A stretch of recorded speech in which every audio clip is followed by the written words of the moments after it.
It's undeniable that the dark and disgusting comic deaths are a beloved staple of many comics. With comics so often playing it safe on the topic of violence, not even showing blood in some fights, it's quite welcome when they throw the rulebook out and traumatize us all with a death so awful you'll be chugging an entire bottle of unsea juice as soon as possible. Comics that go all out on their death scenes often gain a cult following. Series like The Boys and The Walking Dead very much thrive off of this, as while both have interesting characters and plots, the topic of conversation will always eventually turn back to, oh my god, did you see what he did to that? Ooh. So in the spirit of sharing my comic-induced nightmares with you all, I'm Ewan, this is What Culture Comics, and here are the 10 most disgusting comic book deaths. Number 10. Jack from Jupiter gets stabbed. The Boys 59. Unsurprisingly, The Boys is rife with disturbing and disgusting comic book deaths. Of this assorted madness, it's actually one of the more realistic deaths of the series that manages to be the most disgusting. Said death takes place in The Boys 59, when anti-hero Billy Butcher discovers that his dog has been killed, provoking him to quite fairly go on an all-out rampage to find the man he thinks did it. None other than the sketchy superhero Jack from Jupiter, who is able to make himself invulnerable after speaking a special word. No, it's not Bazinga, I will hurt you. Upon finding his new metahuman friend, Billy exploits the obvious weakness this power gives Jack, choking him so he's unable to turn invincible, and then stabbing him repeatedly, all the while asking, "Why'd you kill me dog, Jack?" over and over again. I have no idea how he sounds, that's just how it reads to me. The length of the scene is what makes it so unnerving, as we watch Billy stab the superhero until he's got more wound than stomach, all the while brokenly repeating the same phrase at him, a phrase that he obviously cannot answer because, he's being strangled. Number 9. Midnighter gets revenge. The Authority, number 16. The Authority is a lesser-known franchise, which is a crying shame, partially because it's a lot of fun, and partially because it's got all the grit and gore that people enjoy so much in darker series like The Boys. Case in point, at one stage in the plot, a superhero named the Midnighter is strongly suggested to have penetrated a villain with a jackhammer, and is still made out to be a good guy. How? Well, said villain is implied to have sexually assaulted Midnighter's husband, the equally badass named Apollo, leaving the latter quietly traumatized about the whole deal. Aware of this, Midnighter takes a leaf out of every action hero's book and decides to get revenge for his partner, although he does go significantly further than we've ever seen John Wick go. Number 8. Rorschach's Saw Trap. Watchmen, number 6. The difficulty with creating a character like Rorschach is that it's hard to properly show the audience that a superhero is absolutely merciless, as they're generally up against the kind of awful people that it's difficult to feel bad for.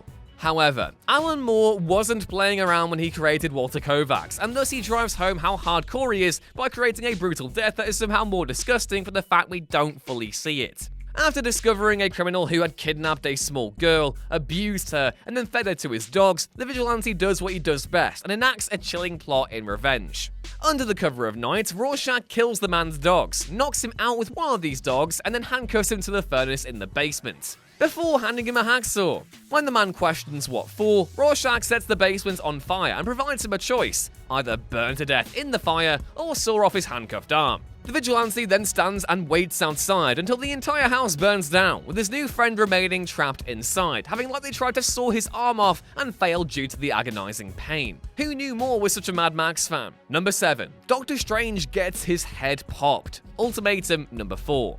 Oh no, I'm not doing this again, Ultimatum. Fool me 1 list, shame on you. Fool me 6 or 7 lists, and shame on me. You've shown me Blob eating Wasp and saying she tastes like chicken, Giant Man eating Blob in retaliation, and Cyclops melting Magneto's actual face off. So, all that aforementioned crap is absolutely minging, but then there's this too, when Dormammu decides to kill his longtime foe, Doctor Strange.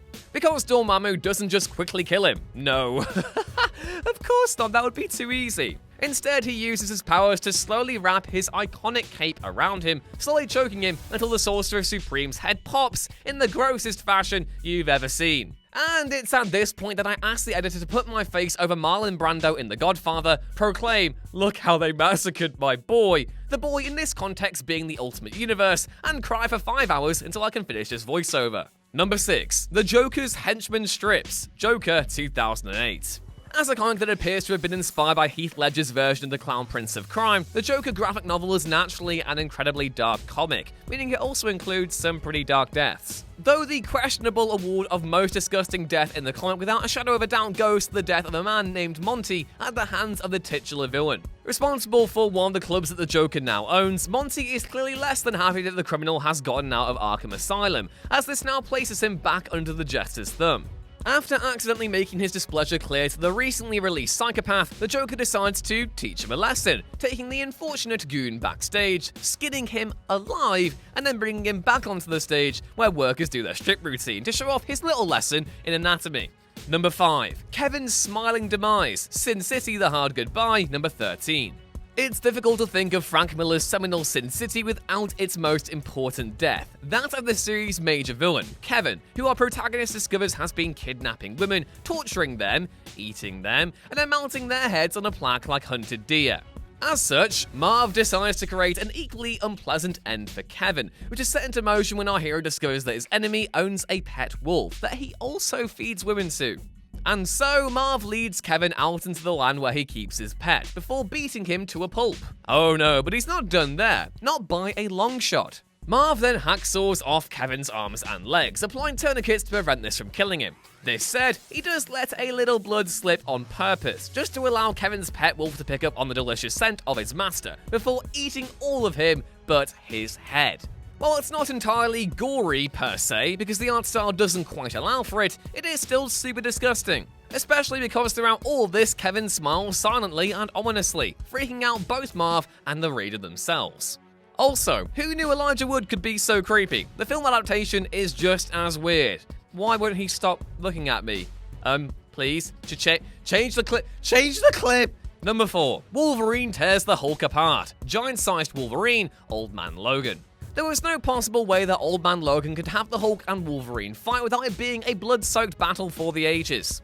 That said, the fight that takes place in the pair's huge battle goes above and beyond even our most bloodthirsty expectations, with the duo knocking teeth out of each other in pretty much every panel they're in. Although the pinnacle of the fight ironically happens several pages after the Hulk wins by eating Logan alive, as the mutant manages to regenerate and then claw his way out of the Green Giant's spinal cord looking none the worse for wear. Well, aside from the immense psychological damage he definitely experienced. Number 3. The Punisher Punishes. Punisher Volume 2, number 28. Picking between the Punisher's most disturbing deaths is like picking what kind of ice cream is your favorite flavor, in that they're all on the same level, meaning the choice really is just a matter of personal preference for gruesomeness. However, there are some deaths that outdo even their goriest brethren, such as the case of Frank Castle's murder of Christou Boulat, a human trafficker, which is undeniably one of the most iconic and most bloodthirsty murders to date. Castle drugs Boulat and then takes him out into the middle of a forest, far enough from civilization that nobody could find the pair. Then he opens Boulat's torso up, takes out his large intestine, and wraps it around a tree, before tying his arms and legs together and then waiting for the unfortunate criminal to wake up. Naturally, Christou is more than a little unnerved by the sight he sees when he finally awakens, and thus takes the Punisher's offer of providing him information in exchange for his life. Number 2. Spider-Man dies from sand. Marvel Zombies Return, number 1. Marvel Zombies Return manages a feat that few zombie comics can brag, as it manages to up the bar on the already high level of gore that the undead generally bring to any given series. And while the majority of the no-holds-barred violence is between those who are already dead, the single worst death in the whole comic is had by the unfortunate living Spider-Man, as he's mistaken for his universe-hopping zombie counterpart, who had been systematically murdering and devouring all the living web-slingers' enemies. Like, no joke, this is the worst thing I've ever seen in a comic ever, meaning I'm performing the rest of the century with my eyes closed so the gross distended image of Spidey's stomach can't get to me. Seeing what he thinks is the zombie Spider-Man, the Sandman immediately goes to defend himself the only way he knows how, with sand. While this sounds funny on paper, what actually happens is far closer to a nightmare, as the villain fills the innocent Parker's body with sand until his stomach distends and eventually bursts, killing him in the most horrific fashion we may have ever seen in a superhero comic. Christ, if Emperor Palpatine really wanted Anakin to turn to the dark side, he should have just showed him this comic instead. Number 1. The baseball bat scene, The Walking Dead 100. There are very few deaths that have built up quite the reputation that Glenn's death in The Walking Dead has. As the most vicious death in an already pretty grisly series, fans were collectively traumatized by the spot of comic savagery. Admittedly, it's hard to argue with anyone who reacted powerfully to the scene, as it is as brutal as brutality gets. Featuring the arc's villain, Negan, smashing fan favorite Glenn's face to a pulp with his trusty baseball bat Lucille. And we see every gruesome moment of it, as the comic doesn't cut away as is often the case with graphic violence, but instead stays focused on the scene, showing you Glenn's friendly face turn into something resembling a pumpkin dropped from the top of the Empire State Building. Yikes. Hey kids, who wants another rousing round of looking through all the gruesome ways your favourite comic characters have died horrible deaths? No one? Well, too bad, because we're doing it again. Oh god. Yes, it's time to sift through the most grotesque, the most horrific, the most try-hard edgelord ways that comic books have viciously murdered the characters within their pages. I'm Ewan, you're watching What Culture Comics, and here are 10 more of the most disgusting comic book deaths. Number 10. Ted Kord, Countdown to Infinite Crisis. Ted Kord, after spending the entirety of Countdown to Infinite Crisis chasing after a conspiracy that only he believes is real, eventually discovers that Maxwell Lord had gone mad and taken over Organization Checkmate in order to undermine the superpowered community. Now, Ted is a super genius and a veteran hero in his own right, but he's still a super squishy human at the end of the day, so when Max captures him, he knows that all it takes to put him out to pasture is a well-placed bullet to the noggin. With Ted getting just enough time to utter 4 of the most badass final words in comics history, Maxwell Lord shoots him in the head. What gets this death on this list is how the panel where he dies shows the realistic blood spatter from the bullet, as well as the panel afterward, hyper-focusing on Ted's bloody, mangled face on the floor. Number 9. Guy Gardner, Injustice Year 2. In Year 2 of DC's Injustice series, the Green Lantern Corps decide that they've had quite enough of Superman shenanigans and bring the entire Corps down on his head to take him down. They even strip Hal Jordan of his powers when he sides with Superman. However, in comes the sneaky old Sinestro to play to Hal's anger and ego by tricking him into thinking Guy Gardner, who is basically acting like the only adult in the room to give you an idea of just how bad things had gotten by then, had murdered his girlfriend. Armed with a new yellow power ring, he kills Guy by brutally ripping off his ring arm with his bare hands. He then lets Guy, stripped of his powers from the loss of said ring, fall to the earth below. Number 8. Daredevil, End of Days.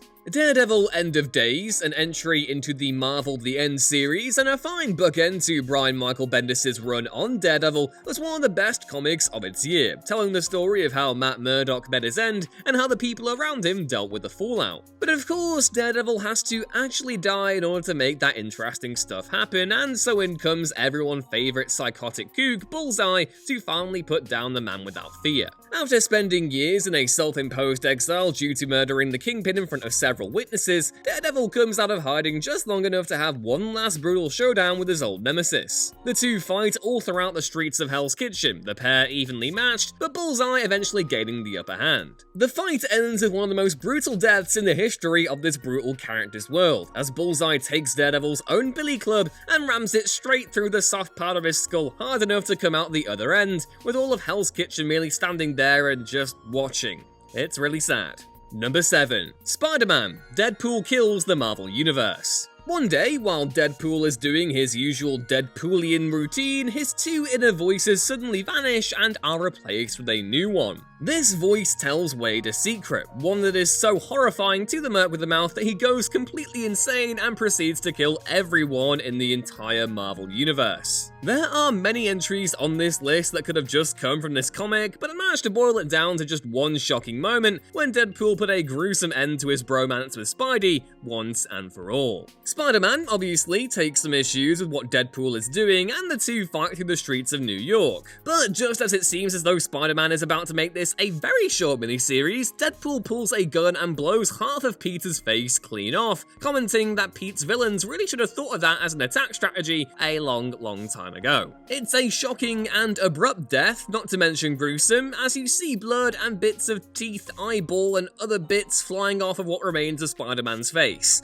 Number 6. Rachel and Susie, The Walking Dead. When it comes to disgusting deaths in The Walking Dead, you really have your pick of the damn litter, as a lot of folks in this comic die, and they almost never die in a way that isn't gooey. Case in point, the twin daughters of Herschel Green, Rachel and Susie. You might know by now that The Walking Dead TV show changed a lot about several arcs in order to better fit with the storytelling medium of television. One of the most changed was the prison arc, not the least of which because of how many died in this story arc in the actual comic. Among the dead in the comic series are Herschel's twin daughters, who get viciously murdered and decapitated by antagonist Thomas. But of course, that's never the end of things in The Walking Dead, as dying is all it takes to become a zombie, so long as there's anything approaching a brain left behind. So, of course, Glenn has to then put the girls out of their misery once and for all by shooting their decapitated heads when they start groaning. Number 5.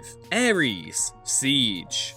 While nowhere near as impactful in the long term as some of the other big Marvel events from the 2000s, Siege still has its moments. And one of the standouts of the entire event was when Sentry ripped Ares in half. When Ares comes down to have some fun with the carnage around him, Marvel's Superman ripoff, Sentry, decides that he is not in the mood for Ares shenanigans, and so grabs him with both hands and rips him in two, from head to crotch. And of course, the moment is made complete with a nice full view of Ares' innards being everywhere, all the time, just ugh. Number 4. Iron Man, Marvel Zombies 2. I couldn't let a list like this pass me by without having at least one Marvel Zombies entry, seeing as how watching your favourite childhood heroes die horrible, screaming bloody deaths is really the only reason the series even exists. While the many sequels and spin-offs of this depraved universe gives one the pick of the litter to choose from, one of the grossest for my money is the death of Zombie Iron Man in Marvel Zombies 2. Marvel Zombies 2 takes place several decades after the events of the first comic, when the still zombified heroes, who have now become the new destroyers of worlds, suddenly begin to lose their hunger, giving them all a much-needed reality check of what the heck they've just done. A falling out ensues, a lot of folks die, but the part this entry focuses on is when the Hulk, sick to death of the other heroes, starts taking them out. For Iron Man in particular, Hulk slams his foot down on his chest, going through the armor and atomizing Tony's chest cavity. Having nowhere else to go and essentially being trapped in one giant iron sausage skin, Tony's guts shoot out of his mouth, nose and eyes, bubbling disgustingly out of his armor's iron mouth holes.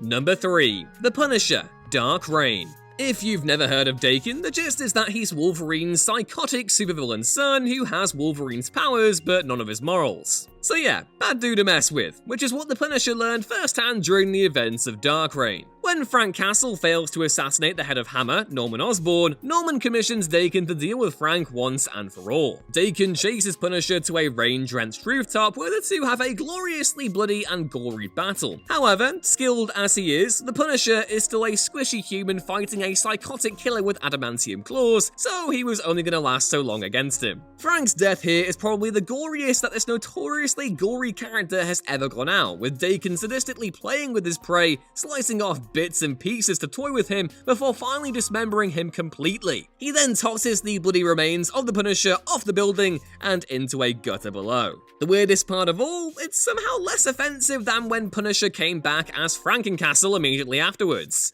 Now that was wild. Number 2. The Invisible Man, League of Extraordinary Gentlemen. One of the darkest moments in Alan Moore's extensive bibliography is the brutal death of Griffin from the League of Extraordinary Gentlemen. Now, you would think the death of someone who's, invisible would be rather hard to make disgusting enough for this list, but Alan Moore finds a way. So, the setup with this is that Griffin has not only sold out the League to the invading Martian tripods, but when team leader Mina Harker goes snooping around, he beats her to within an inch of her life. And considering the terrible, terrible things he was getting up to when the League first recruited him, one could only imagine what else he would have done had Mina not gotten away. When Mr. Hyde finds out about this, he decides that Griffin's duplicitous, misogynistic shenanigans have been tolerated quite enough. He goes to where he's hiding and gives him everything Griffin gave Mina, and a whole lot worse, as he then proceeds to sexually assault Griffin for God knows how long. All we do know is that it took Griffin a long while to die, but die he did, as when Hyde sits down to eat, the blood on his shirt finally becomes visible.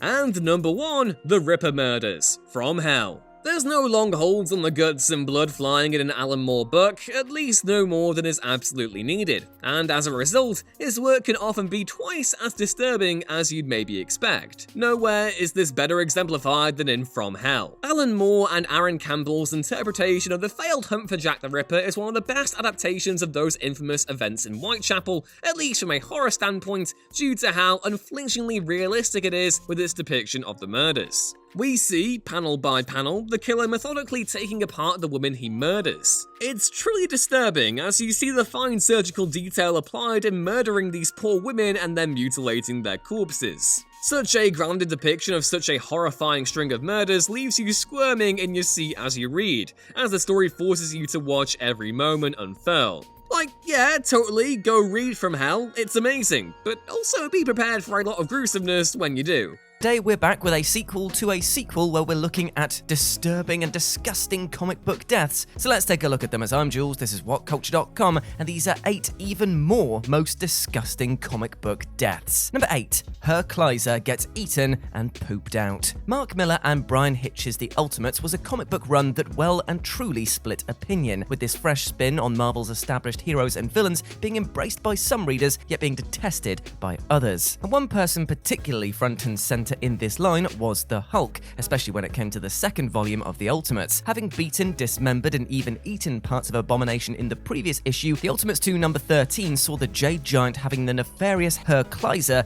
in his sights. Kleiser had, by this point, been established as one of the main rogues of this world, with him having already handily bested Captain America, Nick Fury, and several other superheroes. With regeneration and shapeshifting as just 2 of his abilities, Herr was quite the formidable foe for this Alt-Realm Avengers. Deciding that the Hulk was their best hope of toppling Kleiser, Cap, Fury, and company slapped the out of Bruce Banner and launched him out of a helicopter. Of course, the angered Banner transformed into the Hulk, then set about decimating Herr Kleiser. In this case, decimating meant bashing Kleiser into a mush, eating what was left of him, and then pooping out the villain so that this literal turd could then be analysed. Number 7. The Beheading of Mera. Flashpoint is one of the great modern tales of DC Comics, taking established heroes and villains and flipping them all on their heads. After Barry Allen travelled back in time to prevent the death of his mother, that shaped an entirely different timeline. While Bruce Wayne died that night in Crime Alley, Thomas Wayne became a hard-drinking Batman. Martha Wayne became the Joker, Green Arrow is an arms dealer, Superman is a lab experiment, and Cyborg is the world's greatest protector.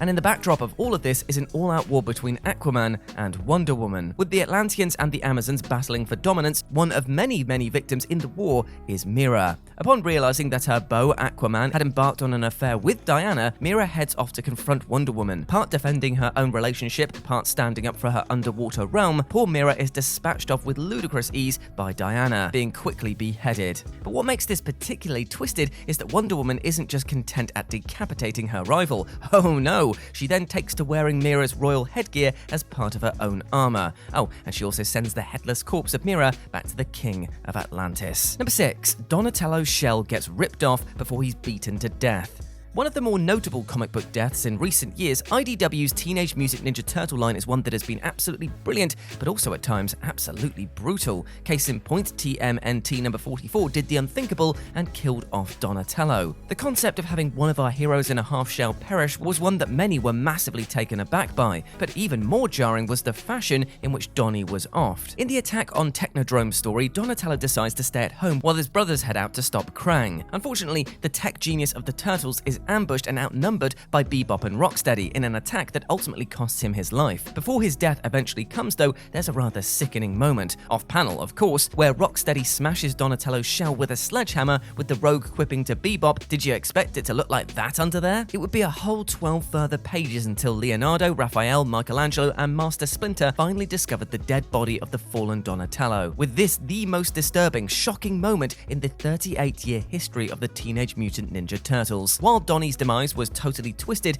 he would be alive and well a few months later, with his conscious initially taking over the body of Metalhead before returning to his own body. Number 5. Ma Nucci loses her limbs and is then burned alive. When Marvel Comics relaunched its Punisher line in 2000, Welcome Back Frank immediately put Frank Castle back in the game in a major way. Not just was Castle again presented as a big deal, but this 12-issue run also made the nefarious Nucci feel like a genuine player in the world of Marvel. One of the most vicious crime bosses out there, Nucci and her family wanted the Punisher dead, and they would do whatever was needed to be done in order to achieve that goal. Unfortunately for them, not only did this crime clan run afoul of Frank and his vast pantheon of weapons, but they also had the misfortune of meeting Castle in Central Park Zoo. Forever one to make the most of his environment, Frank had goons swallowed by snakes, others eaten by piranhas, and then finally had Nucci attacked by a group of angry polar bears. Whilst Nucci would make it out of this alive, she would lose her scalp and all 4 of her limbs in the process. Determined to get revenge on Castle, Nucci's fate is ultimately sealed when Frank pays her a visit, mocks her for her new form, always the classy guy there Frank, and then sets her and her house on fire. Even when Ma dives out of a window for one last attack on the Punisher,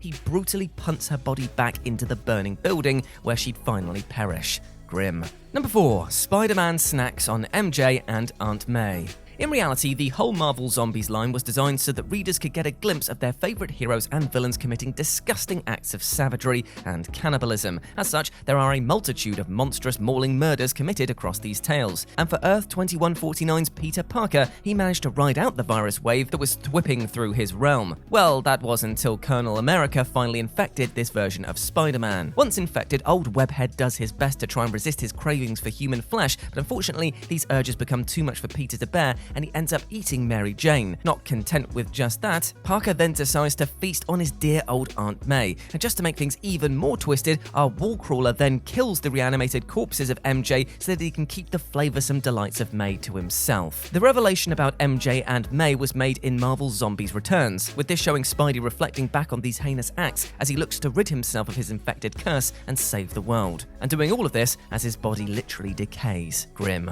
Number 3. The accidental murder of Sue Dibney and the subsequent fallout. Not just was the death of Sue Dibney in itself disturbing, but the follow-up to this and the subsequent revelations made the whole affair even more chilling. And said demise came in the 2004 Identity Crisis event, with Jean Loring being revealed to be the person behind Sue's murder. For those not familiar with Loring, at the time she was the separated wife of Ray Palmer, aka the Atom. Desperate to win back her ex, Jean used a bunch of Ray's tech to create a threat to the families of the other heroes as part of some bizarre plan to have Palmer come to her rescue. Loring didn't mean to kill Sue Dibney, but this plan triggered an aneurysm that killed Sue. In a desperate attempt to cover up this act, Jean set fire to Dibney's body and house in order to hide what really happened. If this wasn't traumatic enough, readers would then find out that Sue was pregnant at the time of her death and that she was sexually assaulted years prior by Dr. Light in a horrific attack that had been wiped from the mind of Batman by Zatanna, because the Dark Knight originally wanted to exact brutal revenge on Light. Number 2. Sue Storm gets the blood of her brother sprayed on her.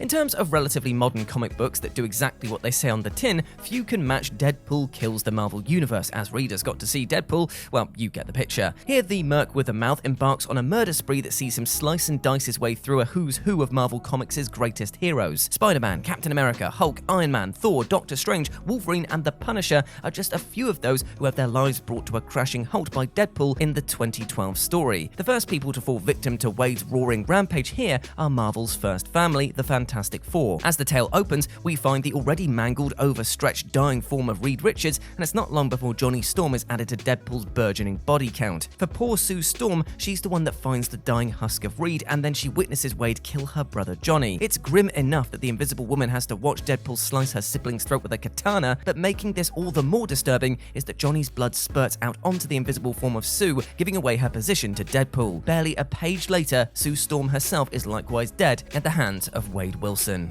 And number 1, Laurie's dying body smothers baby Judith. Yeesh, talk about a rough read. The TV fate of The Walking Dead's Laurie Grimes was bad enough, yet the fate of her comic book counterpart was even worse. In TV land, Laurie dies while giving birth to baby Judith. For fear of reanimation, young Carl Grimes then has to put a bullet into his deceased mother to stop her coming back as a walker. That stands as one of the show's most jarring, shocking moments to date, but it is nothing when compared to what happened to Laurie and Judith in the comics. There, Laurie Laurie actually survives childbirth and gets to spend some time with her second-born child. Unfortunately, one of the governor's raids on the prison ends in the death of both mother and daughter. As Laurie grabs Judith and runs for safety, one single bullet ends up piercing them both. The fatally wounded Laurie collapses, falling on top of Judith and smothering the infant, with the end result being the death of both characters. Though the Walking Dead TV series hasn't shied away from killing kids, this fate for Laurie and Judith was even too much for the AMC show to bring to live-action life. And for that, I can only say, thank you. I didn't need to see that again. And